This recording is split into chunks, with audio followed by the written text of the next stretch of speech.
네, 경찰이 이른바 드루킹 김모 씨가 운영하는 출판사를 한 달 만에 추가 압수수색했습니다. 하지만 수사당국에 대한 불신을 드러내고 있는 야권에서는 특검 추진을 압박하고 있습니다.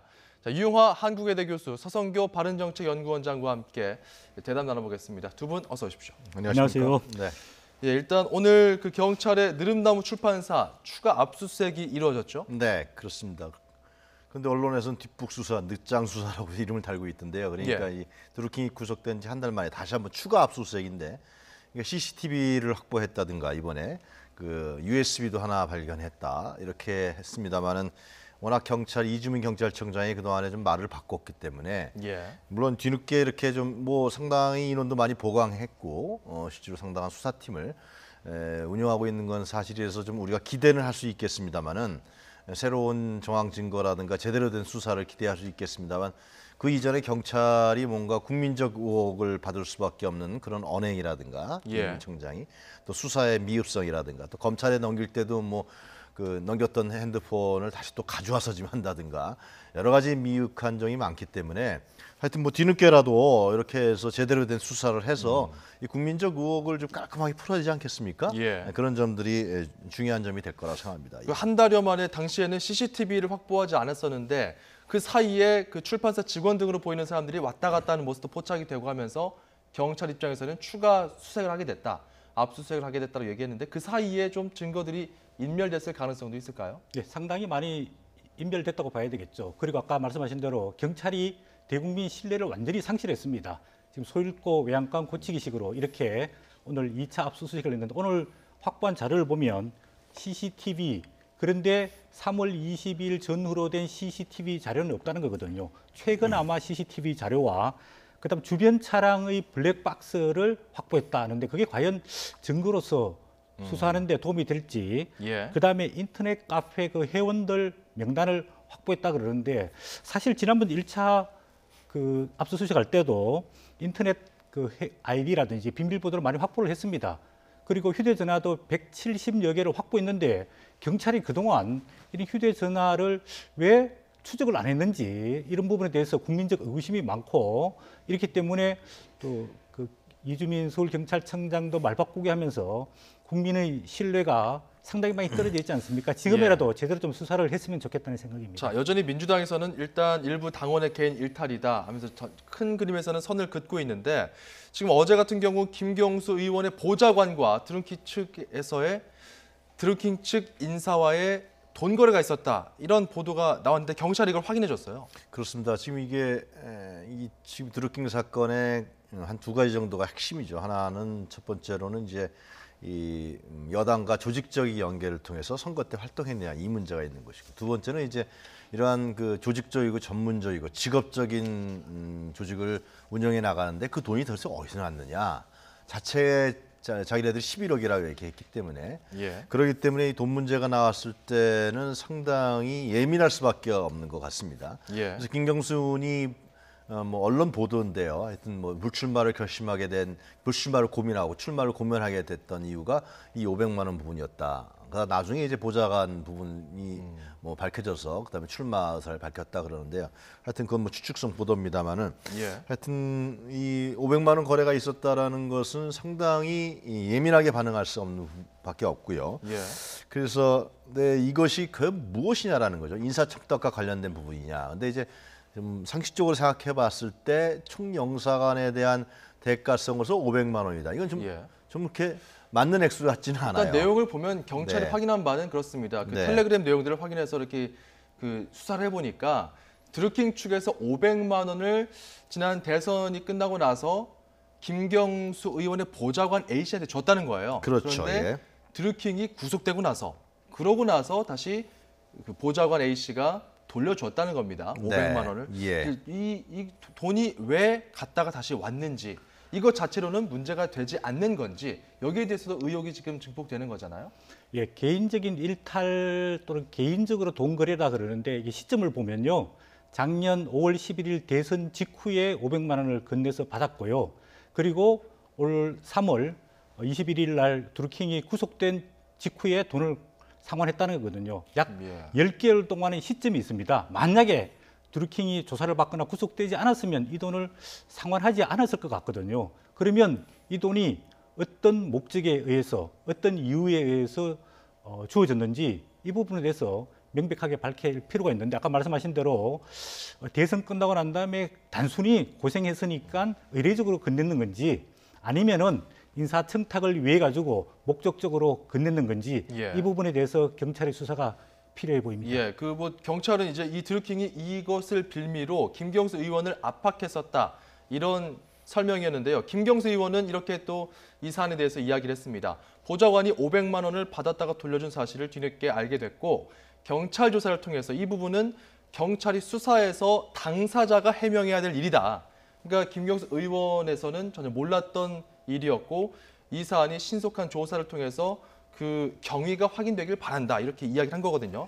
김경수 의원 입장에서는 또 몰랐을 수도 있는 걸까요? 예, 그럴 수 있다고 봅니다. 왜냐하면 액수가 그렇게 큰 돈은 아니거든요. 500만 원이라는 건 정치권에서 물론 일반 서민들한테는 큰 돈이지만은 예. 인사청탁의 액수로서는 상당히 맞지 적절한 액수는 아닌 것 같아요.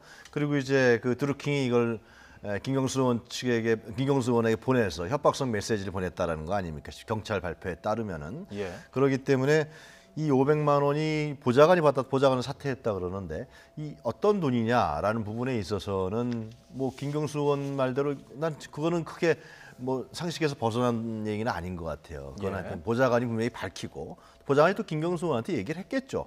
그리고 이제 뭐 미진한 게 있으면 경찰에서 밝히고 이런 정도 수준인데 근데 중요한 것은 이제 이 드루킹과 김경수 의원 보좌관이 상당히 밀접한 관계였다는 게 나타납니다. 돈을 빌려주고 할 정도로. 그게 이제 문제가 되는 거죠. 이제 이런 부분들이 자꾸만 이제 하나하나 이렇게 나타나니까 예. 좀 더 엄격하고 빨리 경찰 수사가 빨리 이루어졌어야 되는 거고 예. 좀 더 정확하고 엄격한 경찰 수사가 앞으로도 이루어져야 되고 이루어졌다면은 이러한 부분들이 좀 상당히 국민들에게 확실하게 비춰졌을 텐데 이 경찰 수사가 제대로 이루어지지 않음에 따라서 또 이재명 경찰청장이 또 말도 막 바꾸고 말이죠. 이름에 따라서 이 김경수 의원과 관련된 드루킹과의 관계가 계속만 의혹만 증폭이 되는 거 있고 예. 그리고 김경수 의원도 뭐 그런 얘기를 했습니다만 하나하나 자꾸만 나와 버리니까 이게 하나하나 자꾸만 전에 김경수 의원이 또 얘기하지 않았던 부분들은 나오게 되는 것도 사실입니다. 예. 그렇기 때문에 이것이 계속해서 국민적 의혹만 증폭될 뿐이고 또 야당은 상당히 정치적 공세의 호재가 되는 것이고 이것이 결국은 특검으로 가야 되는 어떤 국민적 정당성이라든가 야당의 명분으로 가고 있다. 예. 이런 부분들이 우리가 정확하게 알아야 될 것 같아요. 그렇습니다. 이 돈이 뭐 그 보좌관과 드루킹 측 인사 간의 어떤 돈을 빌려주고 받은 것인지 아니면 청탁을 받았다가 이거를 돌려준 것인지 이거 여부는 수사기관에서 규명이 돼야 될 것이고요. 이 돈 거래 의혹과는 별개로 드루킹에게 기사를 직접 보냈다는 사실, 그러니까 김경수 의원이 드루킹에게 메신저를 통해서 직접 그 주소를 보냈다는 사실이 알려지기도 해서 이 부분에 대한 또 내용이 다시 한번 회자되기도 했습니다. 김경수 의원의 이야기 좀 들어보겠습니다. 의원님이 직접 드루킹 쪽에 의논하거나 한 적은 전혀 없어요? 그런 적은 전혀 없습니다. 제가 그런 기억은 전혀 없고요. 다만 이제 제가 그 후보 수행하기 전에 공보를 맡고 있지 않았습니까? 공보를 맡고 있는 동안에 후보에 관해서 좋은 기사, 홍보하고 싶은 기사가 올라오거나 하면은 제 주위에 있는 분들한테 여기 계신 우리 박근계 의원님도 많이 받으셨을 텐데 그 기사를 보내거나 하는 적은 꽤 있었습니다. 그래서 뭐 제 사적인 인연이 있는 분들한테도 보내고 그다음에 뭐 동창 모임방, 대화방 이런 데도 보내고 했는데 그렇게 보낸 기사가 혹시 드루킹에게도 전달됐을 가능성 그건 저는 뭐 배제할 수 없다고 봅니다. 네, 이 장면은 두 번째 김경수 의원의 기자회견 장면이었습니다. 기자회견 뒤에 이제 기자들과의 일문일답 장면인데 정리하면 이렇습니다. 대선 때 많은 사람들이 도와주겠다 찾아오고 본인도 거기에서 선의로 이제 도와줄 수 있는 부분들을 이런 부분에서 좀 도와달라라고 해서 관련 기사들을 보내줬다라는 거예요. 근데 그 사람들 중에 드루킹이 한 명이 포함될 수 있다라는 그런 이야기인데 이걸 이렇게 그대로 받아들일 수 있을까요? 속된 말해서 희석시키기 위한 물타기 전략이라고 볼 수 있는데요. 첫 번째 김경수 의원이 기자회견 할 때는 드루킹이 일방적으로 문자를 보냈고 일방적으로 접촉을 요구해 왔지만 본인은 관계하지도 않고 대답을 하지 않았다 이렇게 이야기를 했습니다. 그런데 지금 일부 보도 경찰 조사에 의하면은 김경수 의원이 드루킹에게 한 10건 이상 정도 홍보해 주세요라는 URL 그렇게 인터넷 기사를 달아가지고 보냈고요. 그리고 드루킹이 잘 처리하겠습니다. 이렇게 답변했는 것도 들었다고 알려져 있습니다. 또 이런 인터넷 관련된 것뿐만 아니라 오프라인에서 민주당 대통령 후보 경선하는 과정 속에서 드루킹이 만든 단체인 경제공진화 모임 또는 그다음 경인선 모임 이런 모임에서 직접적으로 회원들을 1,000명 이상씩 몰고 다니면서 후보 지지 유세에 참여를 했고 그거를 김경수 의원이 인지를 하고 있었고 또 김정숙 여사가 그 격려 모임에 갔다는 거 아닙니까? 이런 사실들이 밝혀지고 있습니다. 또 보면은 지금 이제 김경수 의원과 드루킹 간이 텔레그램 메신저만 사용했던 것만 밝혀지고 있는데 또 시그널이라는 메신저가 있는데 이 메신저를 통해서 둘 사이에 주고받았던 메시지가 50건 이상이나 되는 거거든요. 그래서 이런 부분에 대해서 빨리 국민적 의혹이 더 커지기 전에 경찰이 추적을 통해서 빨리 명명백백하게 밝히는 게 본인들을 위해서도 필요하다고 보입니다. 그러니까 뭐 지금 여러 가지 의혹들을 제기하는 입장에서는 이거 좀 뭔가 미심쩍은 게 있는 것이 아니냐라고 이야기를 하고 있는데 대선 국면에서는 이렇게 선거 캠프에서 좀 커뮤니케이션을 담당하는 일원으로서 도와달라 이런 기사들이 있는데 같이 적극적으로 우리 지지자들이 참여해달라고 이야기할 수 있는 겁니까? 그러니까 그것이 뭐 대선, 그러니까 뭐 국회의원 총선은 좀 대선보다 작은 선거 아닙니까?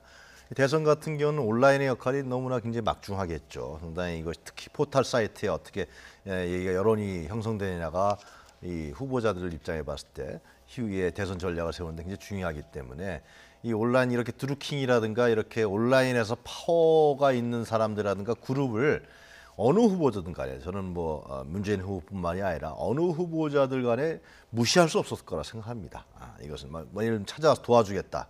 예를 들면 그리고 또 뭐 어떻게 연결이 되면 좀 부탁할 수밖에 없는 것이고 후보자들이나 캠프 입장에서 봤을 때는 그것은 제가 보았을 때는 선거를 잘 아는 사람들이라 그러면은 이건 당연한 일이다라고 생각할 겁니다. 근데 문제는 이제 뭐 기사를 URL을 보내고 뭘 보냈을 때 그것이 조직적으로 그리고 이것이 뭐 매크로란 프로그램이라든가 여론 조작을 해서 만들어서 그 캠프라든가 그 후보자를 국민들의 어떤 눈높이와 다르게 조작했느냐 이런 문제가 있는 것이고요. 그리고 아까도 말씀드렸습니다만 이것이 어떻게 조직적으로 연계되고 또 자금과 연계됐느냐 이런 부분들이 이제 실제로 국민들의 의혹의 시선인 것이고 야당에서 주장하는 것도 바로 이 문제거든요. 결국은. 그래서 지금 우리 서성교 원장님이 말씀하셨습니다만 이게 갈수록 의혹만 증폭되고 있는 것입니다. 현재. 그리고 아마 야당은 이 부분들이 명확하게 처리가 되지 않으면은 지금 50일 남은 지방선거 때 사실상 계속적인 정치 공세로 갈 것이고 또 민주당과 경찰은 이것을 방어하기에 급급한 상황으로 갈 수밖에 없다라는 것입니다. 현재 국면에 봤을 때. 그래서 뭐 내일 이제 민주당 최고위원회가 열린다 그러는데요. 어떻게 민주당이 대응 전략을 세울 것인지 이제 경찰 수사를 엄정하게 해야 된다라는 부분들 뭐 이제 와서 이제 얘기가 되는 문제란 말이죠. 그래서 민주당의 여권이나 이 문제에 대해서 진짜 국민적 의혹을 불신시킬 수 있는 그런 전략을 세워야 될 것 같아요. 지금 내용을 정리하면 두 가지가 포인트입니다. 그러니까 조작을 했느냐 이겁니다. 매크로 등의 어떤 프로그램을 활용해서 없는 여론을 만들었느냐 이것과 그리고 이 사람들이 그 외곽에서 지원을 해줄 때 돈이 어디서 났느냐 이 부분인데 저희가 그 드루킹 과연 이 사람이 개인적으로 연간 11억 원이나 된다는 이 출판사 운영 비용 어떻게 감당했을까 여러 가지 또 의구심이 나오는 가운데 가족들의 증언이 나왔습니다. 화면으로 정리했는데요. 일단 부인은 이혼 소송 절차를 거치면서 그 사람에게 재산이 한 푼이나 있을 것 같지가 않았다. 뭐 이런 이야기를 하면서 재산 조회조차도 안 했다는 겁니다. 그리고 그 장모 이야기를 또 들어봐도 생활비를 받은 적이 없었다. 재산이 있는 사람이 아니다. 뭐 분유값 등의 생활비도 모두 딸이 벌어서 생활했다. 정리하면은 그 드루킹은 돈이 없는 사람이었다라는 겁니다. 그런데 어떻게 연간 11억 원 가까이 되는 돈을 충당했을지 여기에 대해서 이제 의심의 어떤 눈초리 그리고 수사를 촉구하는 목소리가 나온다. 이렇게 보면 될까요? 네, 그렇습니다. 지금 이제 너릅나무 출판사라는 사무실을 차리고 그 속에서 약 한 30명 정도가 활동했는 걸로 알려지고 있습니다. 그러면 임대료라든지 활동비라든지 이거를 어떻게 조달했는지 드루킹 본인은 대부분 강연 회비와 또 비누를 팔아서 조달을 했다 그러는데 한 달에 약 한 1억이 가까운 돈을 과연 그렇게 조달할 수 있었을까? 이런 측면에서 그 자금 출처에 대해서도 명명백백하게 밝힐 필요가 있고요. 그 건물 임대주의 이야기에 따르면은 한 번도 임대료가 연체된 적이 없다고 그렇게 이야기하고 있거든요. 예. 또 아까 보시다시피 김경수 의원 보좌관한테 500만 원을 줄 정도로 자금의 여유가 있었고, 또 작년에 그 민주당 대통령 후보 경선 과정에서 이 드루킹이 한 2,200명 정도의 권리당원들을 입당시켰다고 이야기하고 있습니다. 예. 그리고 또 경인선이란 모임에 약 1,000명 정도의 지지자들을 데리고 서울이라든지 뭐 인천이라든지 광주라든지 이런 데 경선장에 갔다는 거거든요. 과연 그러면 이 많은 사람들을 모으고 이동하고 먹고 했는 돈이 과연 어디서 나왔을까? 누가 후원했을까? 예. 누가 대줬을까? 이런 부분도 정치적으로 큰 쟁점과 문제가 될 거기 때문에 경찰에서 더 이상 특검 가기 전에 빨리 명명백백하게 밝혀서 국민들로 하여금 의혹을 해소하는 게 필요하고요. 이 부분이 왜 중요하냐면 예. 보통 선거 때는 중앙선관위에 등록된 선거 사무소에서만 선거운동을 하게 돼 있습니다. 이게 외부의 선거 사무실을 만들면은 불법 선거운동이 되거든요. 이거는 명백하게 선거법 위반입니다. 예. 또 어떤 캠프로부터 또 다른 후원 등록되지 않는 단체로부터 후원을 받아가지고 이렇게 선거운동 활동을 하는 것은 정치자금법 위반이고요. 아까 우리 이용화 그 교수님 말씀하셨다시피 예. 다른 사람의 아이디를 이용하거나 또는 매크로라는 프로그램을 이용해서 여론을 조작하는 것은 굉장히 심각한 문제일 뿐만 아니라 이거는 이 정부의 출범에 관한 어떤 정통성 문제와도 직결되기 때문에 예. 이거는 빨리 국민들한테 의혹을 밝히는 게 좋다고 보여집니다. 아니 드루킹 김모 씨는 경찰 조사에서 긍정적인 댓글 선플만 달았다 이런 이야기를 했다고 하던데 그렇게 되더라도 또 문제가 되는 겁니까? 예, 선플이라는 게 우리가 말하는 좋은 기사의 좋아요라든지 또는 공감이라든지 이런 거를 누르는 걸 말합니다. 자기 본인이 개인이 또는 다른 지지자들이 개인이 하는 것은 문제가 되지 않지만 회원들의 그 아이디라든지 비밀번호를 다 가지고 조작적으로 하거나 아까 말씀하신 대로 매크로라는 프로그램을 통해서 일방적으로 다수에게 좋아요라든지 또는 싫어요라든지 비호감, 호감 이렇게 버튼을 눌러서 여론을 조작하게 되는 거거든요. 그러면 이런 조작하게 되면 편향된 여론을 통해서 우리가 보통 선거 때 후보 선출 과정에서 여론조사도 굉장히 중요하지 않습니까? 이 예. 여론이 왜곡되게 되고요.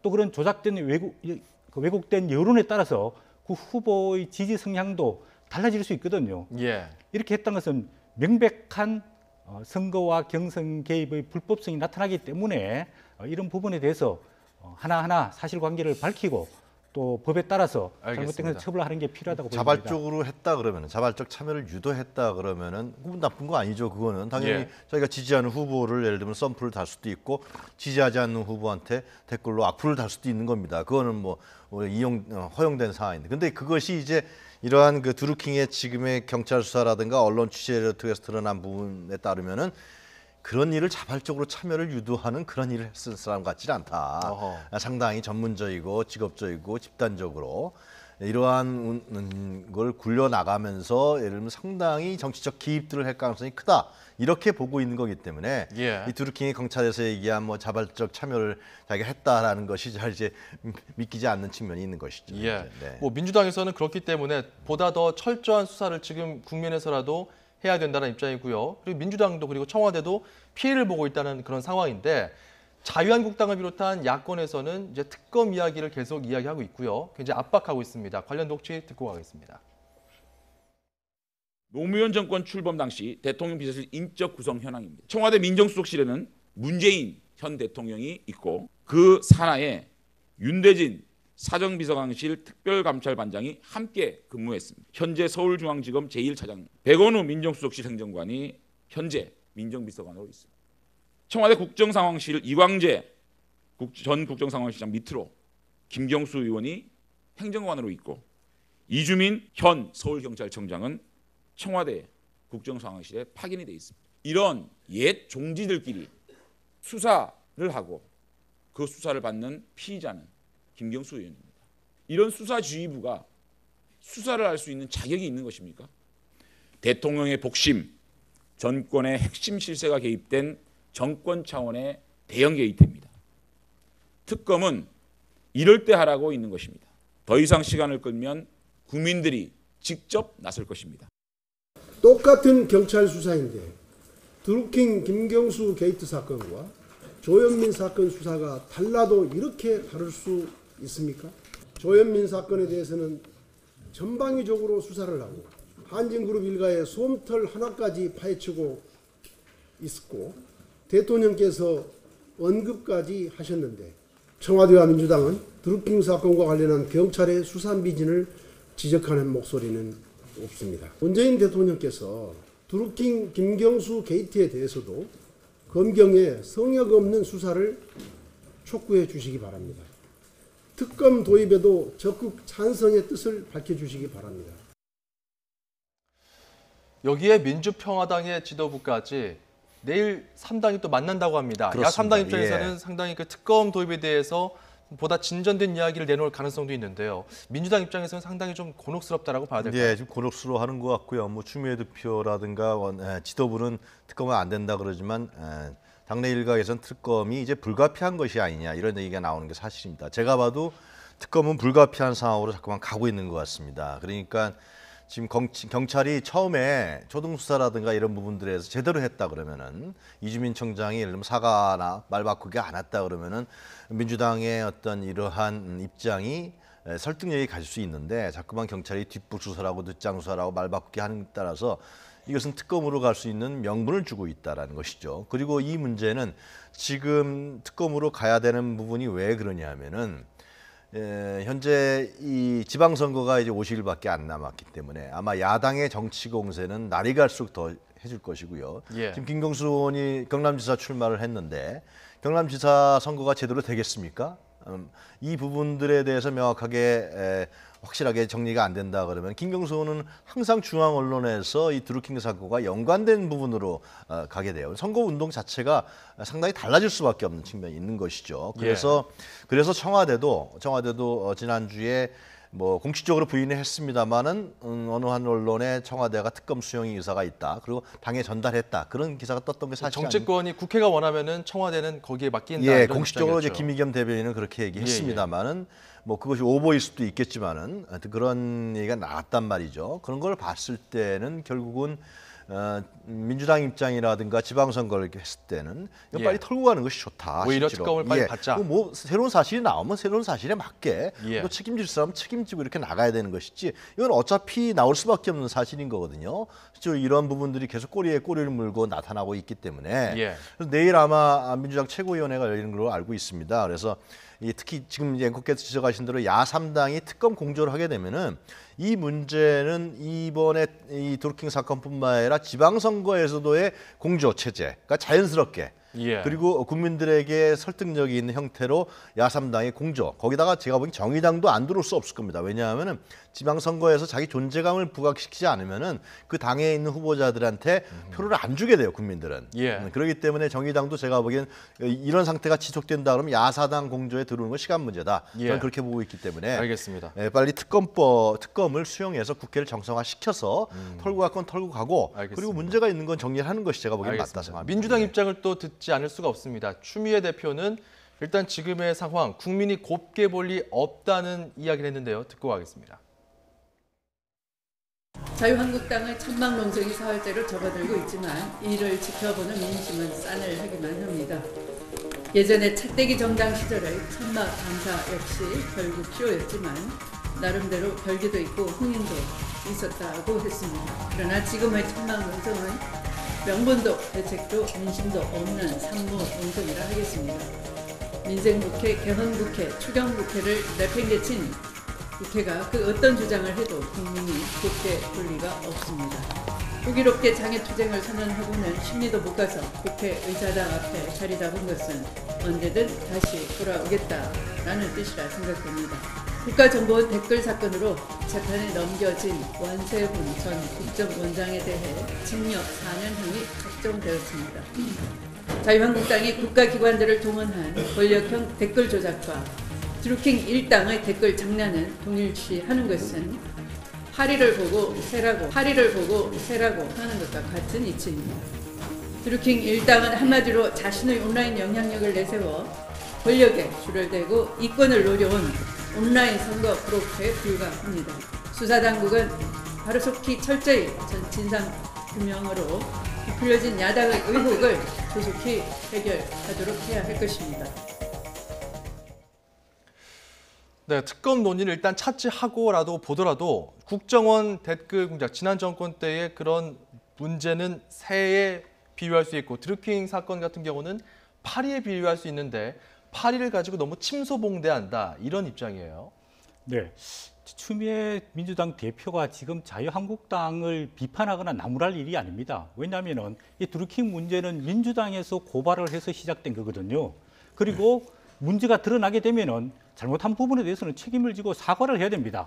그리고 검찰을 또 경찰의 수사를 엄정하게 요구를 하고 또 야당이 요구하면 특검을 받아서 명명백하게 밝히면 본인이 떳떳하게 될 텐데 예. 오히려 저런 식으로 야당을 비판하는 것은 정쟁만 가중시키지 않을까 이렇게 보여집니다. 예. 물론 국정원과 기무사 댓글 문제와 이 민간인 댓글 문제를 수평적으로 볼 수는 없지만은 어쨌든 간에 드루킹과 구속된 3명은 민주당 권리당원입니다. 민주당 권리당원이 지금 약 한 79만 명으로 알려지고 있는데 이 드루킹 문제는 일부일 수도 있거든요. 예. 그러면 당내 이런 문제가 있었던지에 대해 가지고 철저하게 조사해가지고 오히려 국민들한테 밝히고 잘못된 부분이 있으면은 경찰에 고발해서 수사를 떳떳하게 받겠다. 예. 이게 훨씬 더 떳떳한 자세지. 오히려 야당의 잘못된 점을 비판하고 물고 들어가게 되면 정쟁만 일어날 가능성이 많고요. 아까 말씀하신 대로 지금 국회가 완전히 막혀 있지 않습니까? 지금 예. 남북 정상회담을 앞두고 있고 또 개헌 문제, 또 추가 경정 예산 문제 이런 문제가 있으면은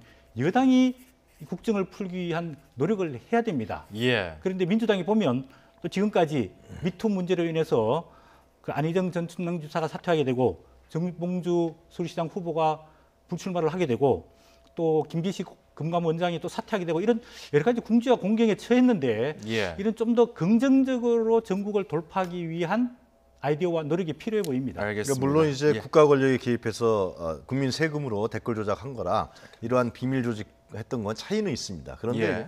특검법이 제정되더라도요. 이것이 예를 들면은 뭐 특검법을 만들고 또 법사에서 뭐 고민하고 뭐 논의하고 그다음에 본회의 통과하고 그러면 특검 수사의 본격적인 것은 6월 지방선거 이후에 이루어질 수밖에 없어요. 예. 그렇기 때문에 일단은 특검을 수용하면서 이 문제를 정리하면서 국회를 정상화시키고 남북 정상회담도 예를 들면 지금 며칠 안 남았잖아요. 그렇죠. 이런 부분들 속에서 이 일을 진행해 나가는 것이 제가 보기에는 전향적인 자세가 아니냐. 그래서 청와대 고위 관계자도 그런 얘기를 한 거 아니냐. 예. 뭐 그런 생각이 들어요. 내일 이후에 아마 좀 입장 정리가 또 새로운 국면 속에서 나올지 않을까 싶습니다.